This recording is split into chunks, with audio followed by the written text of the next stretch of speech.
बिरयानी होवे ते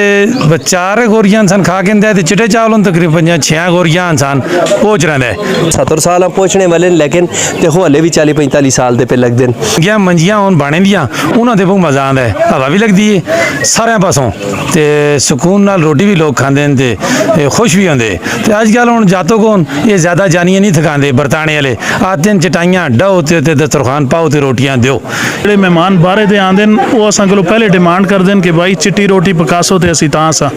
2-2.5 किलो चावल खा के दे। हेलो जो बच्ची है बच्चे उसकी शादी होनी चाहिए। अच्छा 24 घंटे में क्या माहौल देखते हो, कितना तब्दीली आई है जिंदगी में? जिंदगी में अच्छा तो एक डेढ़ गुजरे थे तब्दीली बहुत सारी आ गई। रहमान रहीम तुसी देखते हो हज़ारे दी आवाज़ में दा मेज़बान आलमज़ेब अवान। पाकिस्तान भर विच हर जगह ते जिस जगह ते जिस कोने में जुलो हर शख्स दी हर इलाके दी हर पिंड दी हर ग्राएं दी अपनी अपनी रवायात होंदी है। इस तरह हज़ारे विच एक मुख्तलिफ रवायात है। चिट्टे चावल ते जिस लोतर आते हैं सफ़ेद चावलों ते लोतर वो ज़्यादा लोग पसंद करते हैं। और अज इत्थे एबटाबाद अमतोड़ और बोड़ियां दे मुकाम ते एक शादी है। इस शादी विच सफ़ेद चावलों ते लोकां बड़े दूरों दूरों इन्हें दावत दी है। जो इन्हां दियां गल्लां बहुत ज़्यादा लोग पसंद करते हैं क्योंकि सही प्योर इनको कोई पूछे ना तो वो इन्हां कोलों ही मिलती है। असां वडेरे लोग जिहड़े उन्हां कोलों मिलती है तो इन्हां कोलों पुछने हैं जरा ये चावल चिट्टे चावल ते लोतर कदों तो शुरू होए? जे भाई इस तरह के चिट्टे चावल ते लोतरे ली जी गल है ये तो बड़ा ज़माना गुजर गया है। मेरी भी तकरीबन 43-44 साल उम्र हो गई है जी। मैं दस्ता घट होना जरा 24 साल उम्र है तो जी है इतनी है तो मैं ये गल सुनता ही आया जरा दादा परदादा तो तला चिट्टा चावलों की इस हज़ारे बिच ये नहीं रहा साड़ी हज़ारे बिच जेह्ड़ा ते बड़े अरसे तो ये चिट्टा चावलों की ते साल लोतरे की ये एक रवाज है तो वो अज तक लोगों छोड़ी नहीं। तो तुसां वास्ते बिरयानी या रोटी होवे वो कितनी खाओ तो कदे चिट्टे चावल होन कितने खा जुलो? बस बिरयानी होवे ते 4 गोरियां इंसान खा के इंदे चिट्टे चावल हों तकरीबन 6 गोरियां इंसान पहुँच रहा है तो ये लोतर होवे कदे देगा दा पके दा तो फिर चलो तो 4-5 डूंगे इंसान गोश्ते दे भी लोतरे दे इंसान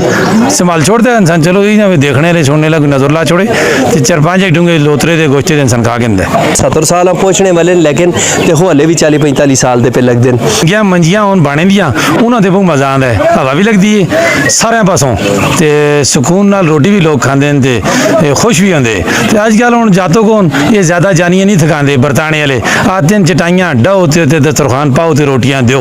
ये बरताने वाले थोड़ा जा अपनी जानी दे सुखे दे करते मंजे ढोने हुण हर बंदे दे घर मंजे नहीं अजकल लोग गदे रख के घर सियाने वास्ते भी तो पहले मंजे होंगे बाणे दे तो फिर लोगों के घरों एक जैसे घर शादी हुई मंगा के दे 100-150 50-60 मंजा होंगे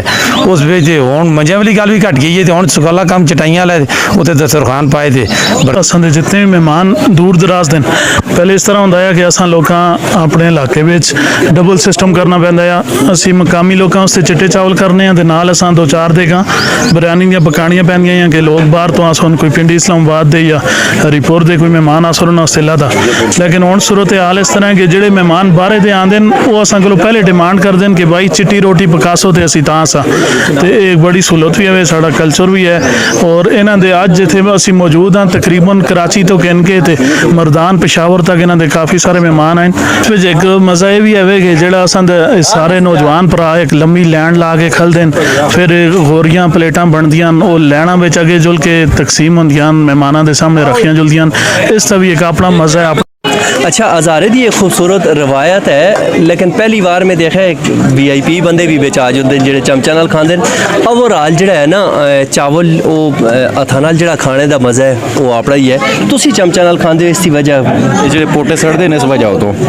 अच्छा पोटे इन्हों दे पोटे अच्छा मोटा नहीं होना चाहते इस बिच इन्हां दी ये वजह। अच्छा ये चमचा नाल खाने नाल ते हथे नाल के मोटे ये सुन्नत नबी है और इस पे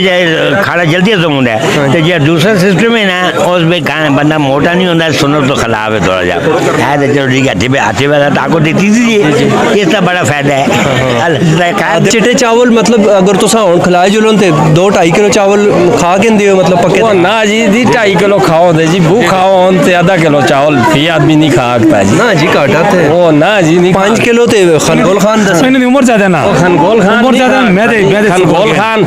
आधा किलो चावल खा जुले ते गाली नहीं जी इन्होंने उम्र थोड़ी जी ज़्यादा है जिस वे चावल घट खाते मैदा सुकुड़ जुलता है उम्र 80 पहुंच रहे ना साड़ी उम्र घट है चावल जरा चिट्टे चावल तो चाप ला सा दो प्याले जी मोल बड़ा सोहना जी ये सारे मिलजुल के बैठे थे अपना ही चस का माहौल है इस अपना ही मजा है।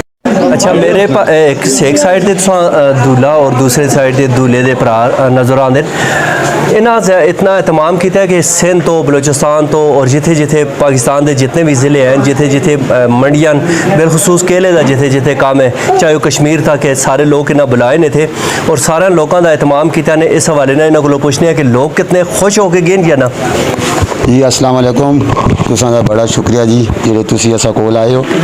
असा ने मेहमान बड़े दूर तो आए सिंध पेशावर मरदान पंजाब तो भी माशाल्लाह बड़े खुश हो गए एक तो ठंडी जगह ही दूई असा उन्हें बहुत सहूलत दी है बड़े खुश होए शुक्रिया आलमजेब भाई तुसां दा जी बड़ी मेहरबानी। अच्छा चिट्टे चावल ते लोटो लोका कितना ना ना इधर चिट्टे मैं अपनी ज़बान में गल करना आदमी खुश हो के गया और बड़ी दीद की थी ने आते हैं माहौल भी सही है मौसम भी ठंडा है थे दा और बड़े मतमैन और खुश हो के गए। अच्छा बाकी सारी गल्लां तो हो गया लेकिन जिस उते बोझ होता है जिस उते लोड होता है उसको भी पूछने की कोशिश करना है कि ब्याह दा कितना बड़ा लोड है जो बर्दाश्त किया है और कल तुसां नाल ते उन्हें इंतहा की थी जो मेहमान आए दसकार कर दे कदे चमक पटियां कदे तुसां दा मुंह होना सफेद कर छोड़ा जो वीडियो बेस वेले पे नाल नाल चलता है देखो लेकिन इस बंदे दी सारे मेहमान इतने दूरों आए इतनी मोहब्बत के आए तो फिर तुसी भी हो पाएंगे कि दे रहे हो सोना नाल। हाँ जी बिल्कुल यार दोस्त आए मरदान पेशावर बजोड़ दीर तकरीबन पाकिस्तान के हर सूबे में 4 आदमी आए कम से कम 250 के करीब मेहमान आए तो सारे ने साड़ी दिल लगी इस वजह तो आए तो असं भी आंदे जुलने उत्थे साड़ा भी यही रिवाज है जिस हिसाब से उन्हें कल किया असं भी उन्होंने करते रहे हैं। मतलब तुसी ये जिहड़ियां मस्तियां करते रहे हो उन्हें कल कीतियां उन्हें कल कीतियां बहुत तंग किया जी तुसी देखते रहे उन्हें वीडियो में आए थे उस तो अंदाजा होया तुसां भी उन्हें इतना ही तंग किया है। बिल्कुल बिल्कुल शादी किस उम्र पे करनी चाहिए तो किस मैसेज है एक नौजवान वास्ते शादी तो लाजमी मुसलमान आदमी उससे बालग हो जाते फ़ौरन शादी होनी चाहिए ये लाजमी शादी क्योंकि पुठे सीधे काम तो बच जुलते ना आजकल तो तुम हालात देखते हो कि तुम ज़्यादा मीडिया उत्ते फिरते हो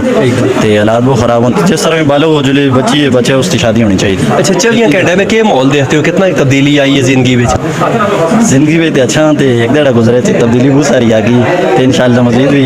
उम्मीद है कि आसी होगी। बहुत शुक्रिया समझते हो बहुत खुश हो अपने संगी की शादी आते मेरा संगी भी है पत्रिया भी है बहुत खुशी है तीसरा दिन में नींद भी नहीं की थी इसकी खुशी में दिन रात इस तरह चल रहा है घर का इंतजाम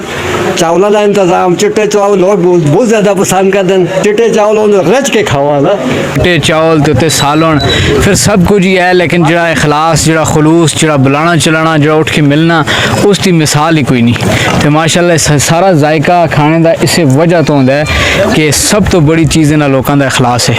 तो इखलास नाल और मोहब्बत नाल एक दूसरे मिलना बुलाना चलाना माशाल्लाह इस इलाके की सब तो बड़ी मैं आखना कि चीज़ है कि जी असा लोगों में नुमाया नज़र आती है। इस तरह की मजीद खूबसूरत वीडियो नाल तुसां दी दोबारा खिदमत में हाज़र होसां उस वेले तक अपने मेज़बान आलमज़ेब अवान इजाज़त दो अल्लाह हाफिज़।